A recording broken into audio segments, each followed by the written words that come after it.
नमस्कार, बहुत स्वागत है आपका। जी मध्य प्रदेश छत्तीसगढ़ देख रहे हैं। मैं हूं विकास ब्रजेश सक्सेना। भोपाल से खबर, जहां कमलनाथ पर कैलाश विजयवर्गीय ने हमला किया है। हमला पर कैलाश विजयवर्गीय का बड़ा बयान सामने आया है। बासी फल बीजेपी में क्यों लेंगे, दिग्विजय को लेकर इस तरह का बयान। देखिए, कांग्रेस पर लगातार कैलाश विजयवर्गीय जो है कटाक्ष करते हैं और कमलनाथ पर उन्होंने ये बड़ा बयान दिया है और कहा कि आदमी बाजार जाएगा तो ताजा फल तोड़ेगा। बीजेपी में कमलनाथ के लिए दरवाजे बंद हैं। ये बड़ा हमला जो है कैलाश विजयवर्गीय की तरफ से बोला गया है। नकुलनाथ को भी बीजेपी नहीं लेगी, इस तरह से तंज कैलाश विजयवर्गीय की तरफ से कसा गया है। आपको बता दें कि कमलनाथ के बीजेपी में जाने के कयास लग रहे हैं, जिस पर कैलाश विजयवर्गीय ने यह तंज कसा है। कैलाश विजयवर्गीय को छिंदवाड़ा लोकसभा सीट का बीजेपी ने ऑब्जर्वर नियुक्त किया है। बीजेपी का छिंदवाड़ा सीट जीतने का टारगेट है और लंबे वक्त से बीजेपी यहां से हारती आ रही है। इसके बाद इसी को लेकर कैलाश विजयवर्गीय ने इशारों में बड़ी बात कही। उन्होंने कहा कि कोई भी बाजार जाएगा तो ताजा फल लेना चाहेगा, बासा फल कोई नहीं लेगा।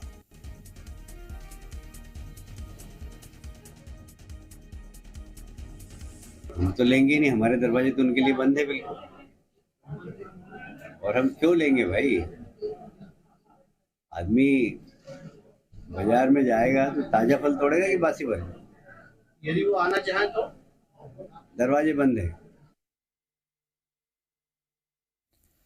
तो देखिए, तमाम अटकलों पर विराम लगाते हुए बड़ा बयान कैलाश विजयवर्गीय का सामने आया। जब मीडिया ने सवाल किया कि वो बीजेपी में शामिल हो सकते हैं तो विजयवर्गीय ने साफ कहा कि दरवाजे बंद है। खबर को विस्तार देंगे सहयोगी प्रमोद शर्मा जुड़ गए।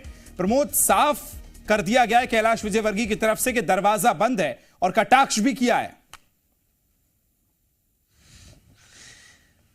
देखिए, यदि आप शब्दों के मायने निकालेंगे तो एक बात साफ है। क्या बीजेपी के लिए कमलनाथ बासा फल है? बासा फल का मतलब सब कुछ हर कोई समझता होगा, मुझे ज्यादा डेप्थ में जाने की जरूरत नहीं है। लेकिन कुल मिलाकर बात यह है कि कमलनाथ अब बीजेपी के काम के नहीं है। ये कैलाश विजयवर्गीय के इस बयान के साफ मायने हैं। उन्होंने कहा कि यदि बाजार में कोई आदमी जाएगा तो ताजा फल तोड़ेगा, बासा फल नहीं तोड़ना है। यानी कांग्रेस पार्टी से कमलनाथ को नहीं बीजेपी तोड़ना चाहती।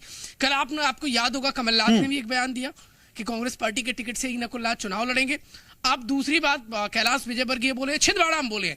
और कैलाश विजयवर्गीय देखिए, ऐसी पॉलिटिक्स के लिए उनका पुराना ट्रेंड रहा है। केंद्रीय गृह मंत्री अमित शाह के बहुत क्लोज माने जाते हैं। जहां जहां ऑपरेशन की जरूरत होती है वहां वो जाते हैं, बंगाल हो या फिर कई और जगह। अब वो मध्य प्रदेश की पॉलिटिक्स कर रहे हैं, कैबिनेट मंत्री है। छिंदवाड़ा लोकसभा सीट जो सिंगल कांग्रेस पार्टी की है, अब उसको देखिए कांग्रेस पार्टी को शून्य पर पहुंचाने की उन्हें जिम्मेदारी दी गई है। छिंदवाड़ा का लोकसभा सीट का उन्हें ऑब्जर्वर बनाया गया। छिंदवाड़ा पहुंचे हुए थे, सवाल पूछा गया क्या कमलनाथ बीजेपी आएंगे, तो साफ कह दिया तपाक से कि कमलनाथ के लिए बीजेपी के दरवाजे बंद हैं। और हम यदि बाजार जाएंगे, आदमी बाजार जाएगा तो ताजा फल तोड़ेगा, बासा फल क्यों तोड़ेगा? कमलनाथ बासा फल है कुल मिलाकर। और उनकी बीजेपी में आवश्यकता कैलाश विजयवर्गीय के अकॉर्डिंग नहीं है। तीसरी बात यह है कि जो कयासबाजी है, उस कयासबाजी को एक ब्रेक जैसा लग गया कमलनाथ के खुद के बयान। और अब वो लीडर जिसको छिंदवाड़ा जिताने की जिम्मेदारी है, यदि वो कह रहे हैं, इसका मतलब साफ है कमलनाथ के तो कयासबाजी सिर्फ हवा ही निकली। खैर, जो भी हो वो अपनी जगह है। लेकिन कुल मिलाकर मध्य प्रदेश की सियासत में भूचाल आ सकता है। भूचाल इस बात का, क्या कमलनाथ की कांग्रेस पार्टी में खटपट है, इसीलिए यह धुआं उठा? देखिए, आग तो लगी होगी, नहीं तो बिना आग के, बिना चिंगारी के धुआं नहीं उठता है। कुछ तो ऐसा हुआ होगा, क्योंकि कमलनाथ कांग्रेस पार्टी का मध्य प्रदेश में 18 की तरह 23 में कमबैक नहीं करा पाए और प्रदेश अध्यक्ष की कुर्सी गई। अब कांग्रेस पार्टी से वो बैकफुट पर नजर आ रहे हैं, कहीं भी आपको फ्रंट लाइन में नजर नहीं आएंगे। और खबर तो ये भी है कि नए प्रदेश अध्यक्ष कांग्रेस पार्टी से उनका उतना अच्छा कोऑर्डिनेशन नहीं है। इसीलिए आपको याद होगा, जीतू पटवारी लंबे समय पहले प्रदेश अध्यक्ष बन गए, लेकिन अब तक पीसीसी कमेटी का गठन नहीं हो पाया। अंदर खाने की खबर यह है कि कांग्रेस पार्टी के बड़े दिग्गज नेताओं ने अपने कोटे के नाम नहीं भेजे नए प्रदेश अध्यक्ष को, इसलिए वो पीसीसी कमेटी का गठन नहीं करा पाए।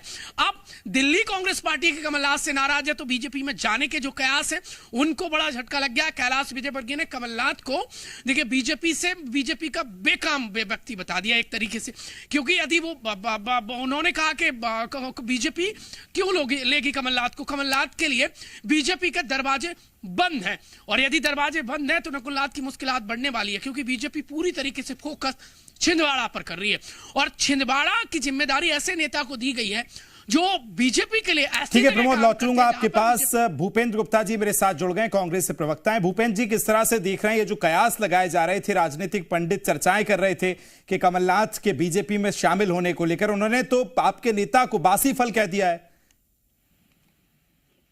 देखिए, भारतीय जनता पार्टी इस तरह की अफवाहें फैलाती रहती है, और अफवाहें फैलाने कौन जा रहे हैं उनकी पार्टी में? वो खुद ही जो है लड्डू खा रहे हैं, वो खुद ही जो है डायलॉग बाजी कर रहे हैं। तो जो है किसी दिन उन्हें तैयारी करना चाहिए कांग्रेस में आने की। समय अभी जो है अनुकूल है, इसलिए वो ऐसी बातें कर रहे हैं। भारतीय जनता पार्टी के नेता हमेशा बड़ी बातें करते हैं। कमलनाथ जी एक बड़े सिद्धस्त नेता है, और उनको क्या जरूरत पड़ी है वहां जाने जी।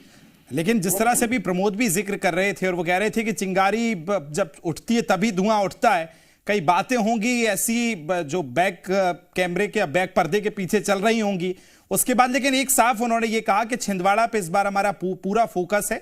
कमलनाथ जी को तो छोड़ दिया, हम नकलनाथ को भी नहीं लेंगे, और इस बार छिंदवाड़ा जरूर लेंगे। इस पर क्या रिएक्शन है सर आपका? विजय वर्गीय जी को बताना चाहिए कि चिंगारियां उठाएंगी, तभी तो वो कह रहे थे कि मैं कोई छोटा मोटा नेता नहीं हूँ, मुझे तो 2-2 लाख से जीतना है, मैं कोई 2-5 हजार से थोड़ी जीतूंगा। ये जो है ये चिंगारियां ही तो थी, ये चिंगारियां अभी भी उठाई हैं। अभी कोई जो है चेहरे देखिए आप, किसी के चेहरे पे खुशी है क्या? ठीक है भूपेंद्र जी, लौट रहा हूं आपके पास। नेहा बग्गा बीजेपी से प्रवक्ता मेरे साथ जुड़ गई हैं। नेहा जी, एक तरफ बयान कैलाश विजयवर्गीय का सामने आया कि हम बासी फल को क्यों लेंगे, हम तो ताजे को लेंगे, और हर कोई लेता भी है। किस तरह से इस बयान को देखती हैं? भूपेंद्र जी कह रहे हैं कि ये चिंगारियां तो तब भी उठी थी जब कैलाश विजयवर्गीय जी ने कहा था कि मैं तो बड़ा नेता हूं। किस तरह से देखती हैं इसको? देखिए, भारतीय जनता पार्टी को कोई आवश्यकता नहीं वो कमलनाथ जी को यहाँ पर लेकर आए, और ये कयास जो है ये ज्यादातर कांग्रेस पार्टी के जो कार्यकर्ता है, जो नेता है, उनकी इच्छा है कि कमलनाथ जी चले जाए तो किसी प्रकार से जो वैक्यूम आएगा उसमें उनको जगह भरने का अवसर प्राप्त होगा। पर जो पार्टी केवल परिवारवाद पे चलती हो, जो प्रदेश केवल परिवारवाद पे चला हो, भारतीय जनता पार्टी उसके साथ नहीं है। और बहुत स्पष्ट है कि कमलनाथ जी में अगर वाकई में इतना सारा कैलिबर, इतनी सारी योग्यता होती तो परिणाम प्रदेश के ये नहीं होते। कमलनाथ जी ने ना कभी धूल देखी थी, ना धूप देखी थी, ना किसान देखा था, ना पसीना देखा था, इसलिए जनता ने उनको आउटस्टेट रिजेक्ट किया है और भारतीय जनता पार्टी को चुना है। तो निश्चित तौर पर माननीय कैलाश विजयवर्गीय जी का जो स्टेटमेंट है वो धरातल पर जो एक्चुअल वास्तविकता है उसको देख कर दिया है। नेहा जी, लेकिन आपने कहा कि बहुत सारे कयास कांग्रेस पार्टी की तरफ से उठ रहे थे। यही सवाल जब मैंने भूपेंद्र जी से किया तो भूपेंद्र जी कह रहे हैं कि ये कयास जो है बीजेपी ही उठाती है और बीजेपी ही उस पर जवाब देती है। तो कयासों का जरा आधार आप बता देंगे तो मुझे लगता है थोड़ा क्लियर हो जाएगा भूपेंद्र गुप्ता जी को। नहीं, आप देखिए ना, जिस प्रकार से कांग्रेस की हालत मध्य प्रदेश से लगाकर दिल्ली तक है, नॉर्थ से लगाकर साउथ तक है, वेस्ट से लगाकर ईस्ट तक है, क्या हो रहा है कांग्रेस पार्टी में? जिस प्रकार से तोड़फोड़ मची हुई है, कांग्रेस के कार्यकर्ता नेता कांग्रेस को छोड़ कर जा रहे हैं, नेता नीति विहीन है। तो ये कांग्रेस के ही लोगों की सारी उपज है हर प्रदेश की, केंद्र की, और उसी ठीक है 10 सेकंड में जवाब ले लेता हूं। भूपेंद्र गुप्ता जी 10 सेकंड है आपके पास। देखिए, इनकी पार्टी तो बहुत ही अत्यंत महान है, उसके पास नीतियां ही नीति है। पहली नीति तो यही है कि जब अपन जीत नहीं पाए, पब्लिक हमें जो है ठुकाई कर दे हमारी, तो अपन तोड़ ताड़ के जो है लूट के सरकार बना लें। एक तो नीति ये हो गई। दूसरी नीति इनकी ये हो गई, महानतम नीति विश्व गुरु नीति है कि जो है जब आपकी सरकार बनने की स्थिति नहीं हो तो इतना। हालांकि चलिए, तो आरोप प्रत्यारोप है, अब देखना है कि किस तरह से ये आगे बढ़ेंगे और ये आरोप प्रत्यारोप की राजनीति कहां खत्म होगी। हालांकि सियासत है, ये तो पैरेलल दोनों चलती हैं। दोनों का बहुत शुक्रिया, आप दोनों का मेरे साथ चर्चा में जुड़ने के लिए। प्रमोद, आपके पास लौटूंगा मैं।